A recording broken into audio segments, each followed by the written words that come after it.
ఎవరూ పట్టించుకోనట్లుగా విలువలేని వ్యక్తిననే భావనతో లేదా మీ జీవితానికి ఎలాంటి ఉద్దేశం లేదని ఎప్పుడైనా మీకు అనిపించిందా? అలా అనిపించి ఉంటే ఈ సందేశం మీకోసమే.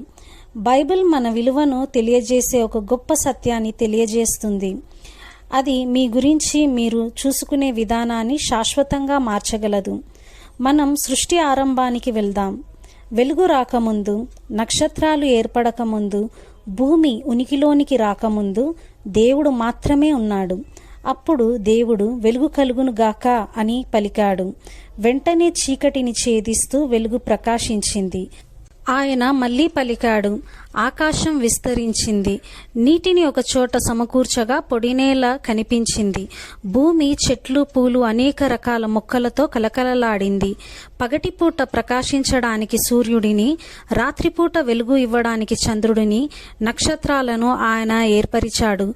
సముద్రాలను చేపలతో, ఆకాశాన్ని పక్షులతో, భూమిని ప్రతి రకమైన జీవులతో నింపాడు. దేవుడు పలికిన మాట యొక్క శక్తితోనే సృష్టిలోని సమస్తం ఉనికిలోనికి వచ్చింది. కానీ ఆ తర్వాత అత్యంత విశేషమైన క్షణం వచ్చింది. మిగతా సృష్టి అంతటిలా కాకుండా మనిషిని దేవుడు తన స్వరూపంలో సృష్టించాడు. ఆయన నేల మట్టితో మనిషిని రూపొందించి అతని నాసికారంధ్రంలో జీవవాయువును ఊదాడు.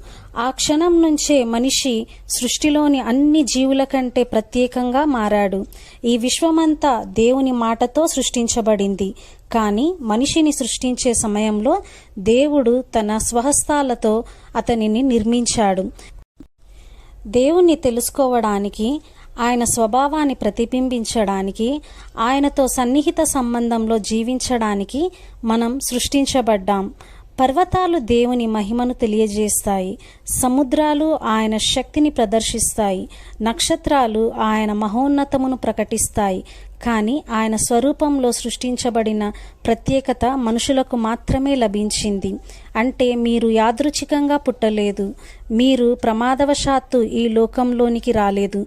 మీరు ఉనికిలోనికి రాకముందే దేవునికి మీ గురించి అంతా తెలుసు. మీలోని సామర్థ్యాన్ని ఎవరు గుర్తించకముందే దేవుడు మీ జీవితానికి ఒక ఉద్దేశం నిర్ణయించాడు. పాపం ఈ లోకానికి వచ్చి మనిషిని దేవుని నుండి వేరు చేసింది.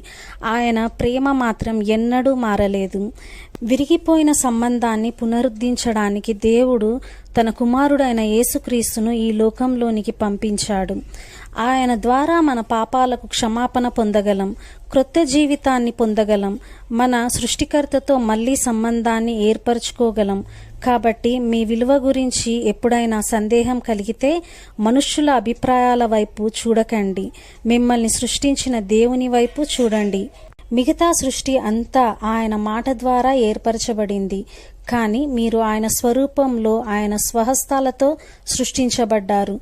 మీరు దేవునికి ఎంతో ప్రియమైన వారు, అద్భుతంగా రూపొందించబడిన వారు, ఆయన మహిమను ప్రతిబింబించడానికి పిలువబడిన వారు.